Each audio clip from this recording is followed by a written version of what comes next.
అయితే N18 అయితే cross చేస్తున్నాము. విశాఖపట్నం ఇంటర్నేషనల్ ఎయిర్పోర్ట్ అని అయితే రాసింది అక్కడ. మన బస్సు యొక్క స్పీడ్ కనుక చూసుకున్నట్టయితే 55 అలా వెళ్తున్నాడు. ఇప్పుడు దాకా హైయెస్ట్ స్పీడ్ వచ్చేసి 76 అయితే టచ్ చేసింది.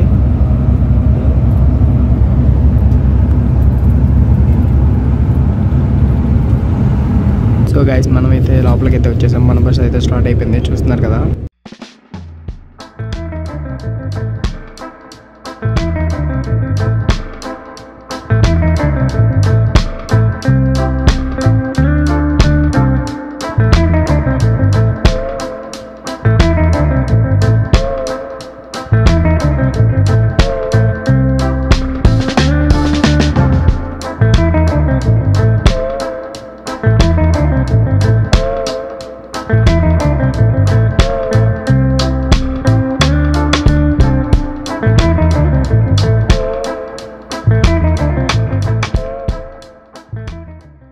సో హాయ్ ఫ్రెండ్స్, మీరు చూస్తున్నారు చిన్న తెలుగు బ్లాగ్. ప్రస్తుతం నేనైతే కాకినాడ బస్ స్టాండ్లో అయితే ఉన్నాను. నా బ్యాక్ సైడ్ చూస్తున్నారు కదా, ఇదైతే కాకినాడ బస్ స్టాండ్.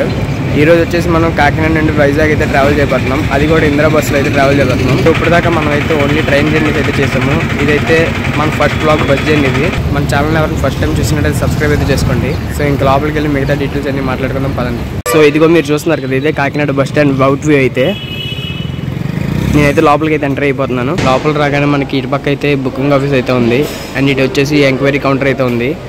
ఇటు సైడ్ మనకి అమలాపురంకి నాన్ స్టాప్ కౌంటర్ అయితే ఉంది. కాకినాడ బస్ స్టాప్లో మొత్తం 17 ప్లాట్ఫామ్లు అయితే ఉన్నాయి. కాకినాడ నుండి మనకి మేజర్ సిటీస్ అయినా అన్నిటికైతే బస్సెస్ అయితే అవైలబుల్ అయితే ఉన్నాయి. హైదరాబాద్, కర్నూలు, ఒంగోలు, శ్రీకాకుళం, గుంటూరు అన్నిటికైతే ఉన్నాయి. కాకినాడ నుండి వైజాగ్ వెళ్ళడానికి మనకి చాలా బస్సెస్ అయితే ఉన్నాయి, కానీ ఏసీ బస్సెస్ అయితే 5-6 ఉన్నాయి అంతే. కాకినాడ నుండి వైజాగ్కి డిస్టెన్స్ కనుక చూసుకున్నట్టయితే దాదాపు 170 కిలోమీటర్లు అయితే ఉంటుంది. మనకి కాకినాడ నుండి విశాఖపట్నం జర్నీ టైం కనుక చూసుకున్నట్టయితే దాదాపు 3.5 గంటలు అయితే ఉంటుంది. సో గాయ్స్, ఇప్పుడే మనకైతే మెసేజ్ అయితే వచ్చింది. మన సర్వీస్ నెంబర్ వచ్చేసి 2655. ఇదే మన బస్సు అయితే. పదండి లోపలికి వెళ్ళి మిగతా విషయాలన్నీ మాట్లాడుకుందాము. గైస్ మనమైతే లోపలికి అయితే వచ్చేసాం. మన బస్సు అయితే స్టార్ట్ అయిపోయింది, చూస్తున్నారు కదా.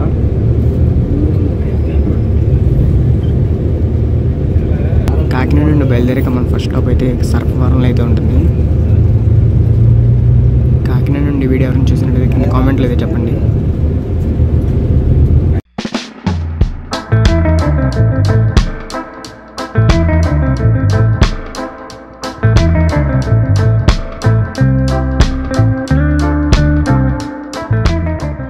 సో గైస్ మనమైతే సర్పవరం బస్ స్టాప్లోకి అయితే వచ్చేసాము. ఇక్కడ కూడా సగం మంది అయితే బోటింగ్ అయితే అవుతున్నారు, చూస్తున్నారు కదా. గైస్ మన బస్సులో అయితే బిస్లరీ వాటర్ బాటిల్ అయితే ఇచ్చారు, 500 ml. మన బస్సు అయితే నేషనల్ హైవే 216లోకి అయితే ఎంటర్ అయిపోయింది.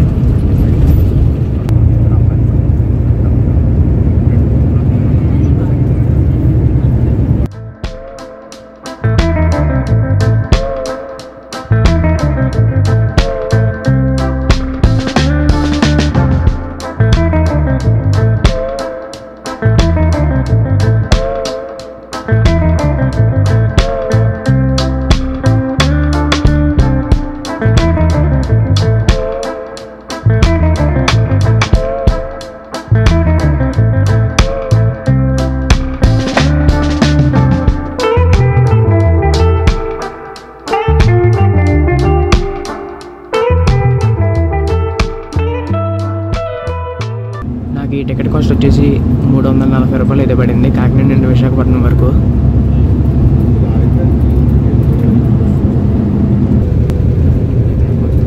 సో గైస్ మనమైతే గొల్లపూడిలో టోల్ ప్లాజాలోకి అయితే ఎంటర్ అయిపోయాం.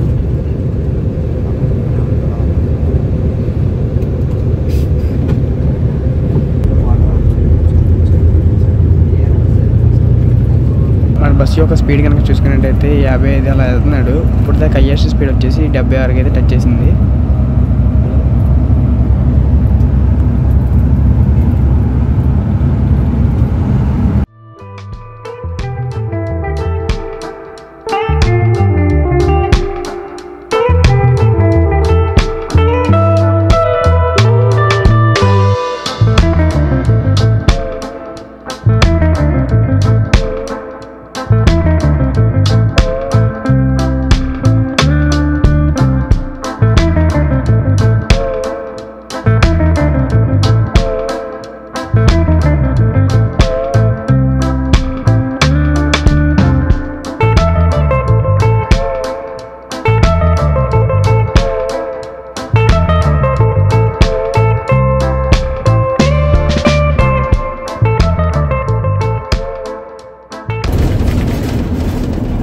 వేంపాడు టోల్ ప్లాజాలోకి అయితే ఎంటర్ అయిపోయాము.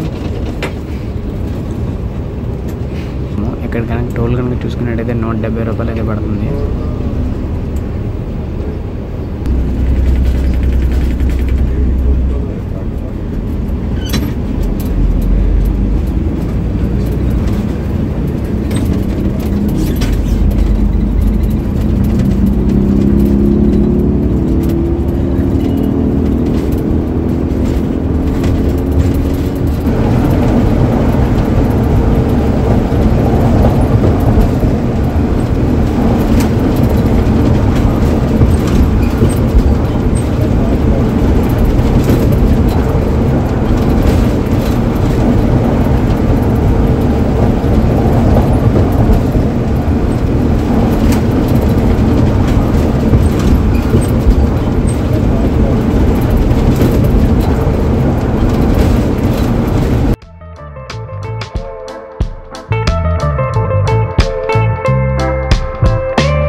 పైన మీకు ఒక ఫ్లైఓవర్ కనిపిస్తుంది కదా, అది చెన్నై కలకత్తా హైవే.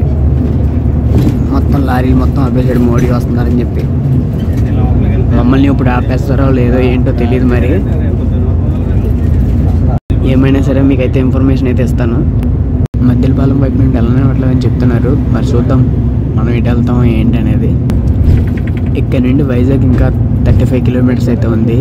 ఒక 1 అవర్లో అలాగ వెళ్ళిపోతాం మనం.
ఇందిరా బస్ వచ్చేసి విశాఖపట్నం ఇంటర్నేషనల్ ఎయిర్పోర్ట్ మీదకి అయితే ట్రావెల్ చేస్తుంది.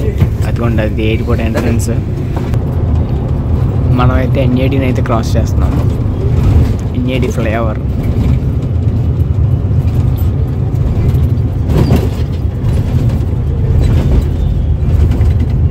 ఫైనల్లీ మనం అయితే వైజాగ్ అయితే వచ్చేసాం. నాన్నగారు కనిపిస్తుంది కదా, ఇది ఆర్టీసీ కాంప్లెక్స్. నేనైతే ఆర్టీసీ కాంప్లెక్స్కి వచ్చింది. మోడీ వస్తుందని చెప్పి ఆపేస్తాను అనుకున్నాను, కానీ ఆపలేదు. సో మొత్తానికి మనం అయితే బస్ జర్నీ అయితే సక్సెస్ఫుల్గా కంప్లీట్ చేసుకున్నాము. ఈ వీడియో ఎక్కడితో ఎంజాయ్ చేస్తాం. ఈ వీడియోలో లైక్ చేసి, షేర్ చేసి, కామెంట్ చేయండి.